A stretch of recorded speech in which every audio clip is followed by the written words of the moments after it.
இங்கே இந்த பொண்ணு பாய் ஃப்ரெண்டு கூப்பிட்டு வீட்டில் தப்பா பண்ணிட்டு இருப்பா. அவங்க அப்பா வந்துடுறாரு. திடீர்னு வந்து அவங்க பொண்ணை போட்டு அடிக்க ஆரம்பிச்சிட்டாரு. அடிச்சு தள்ளி விட்டு அந்த பொண்ணு இறந்து போயிடுறாங்க. அவனையும் கூப்பிட்டு கத்தியால குத்துன்னு ஒரு மென்டல் இஷ்யூ மாதிரி ஆயிடுச்சு அவங்க அப்பாவுக்கு. அதுக்கப்புறம் இலீசன் கூட பேசிக்கிட்டு இருக்கப்போ திடீர்னு அவங்க திரும்பி வர மாதிரியும் அவங்க பொண்ணு கதற மாதிரியும் எல்லாம் கேட்க ஆரம்பிச்சிருச்சு. இது தொலை தாங்க முடியாமல் அவங்க போலீஸ் ஸ்டேஷனில் போய் கம்ப்ளைண்ட் பண்ணிட்டு வராங்க. இந்த மாதிரி இந்த பையன் எங்கள் வீட்டில் வந்து பொண்ணை பார்த்துக்கிட்டே இருக்கேன் அப்படின்னு சொல்லிட்டு கம்ப்ளைண்ட் பண்ணுற மாதிரி கம்ப்ளைண்ட் பண்ணிட்டு அங்கே போலீஸ்காரோட கண்ணி எடுத்து வந்துடுறாங்க. சரி இந்த பையன் யாருப்பான்னு பார்க்க சொல்லி அவங்க கான்ஸ்டபிளுக்கு கொடுக்க அவங்க வந்து ஆல்ரெடி இந்த பையன் மிஸ்ஸிங் ஆகிட்டாங்கன்னு அவங்க அம்மா வந்து கம்ப்ளைண்ட் கொடுத்தாங்க ஒரு 3 மாதத்துக்கு முன்னாடி அப்படின்னு சொல்லிட்டு.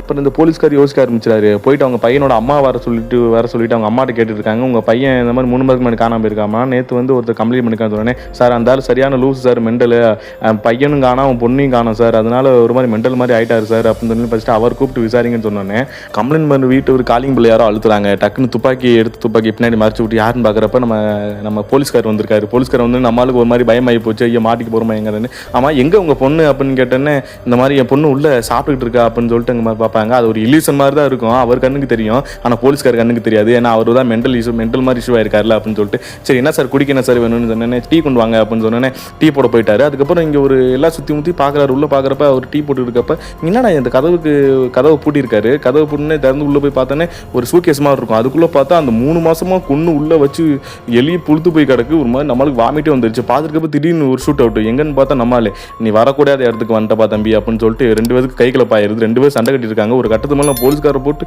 சுட்ட இடத்துல குத்துன்னு குத்திக்கிட்டு இருக்காப்புல. கரெக்டான டைமில் போலீஸ் டீம் வந்து ஹீரோவை காப்பாற்றி அவரை தூக்கி ஜெயிலி போட்டுடுறாங்க.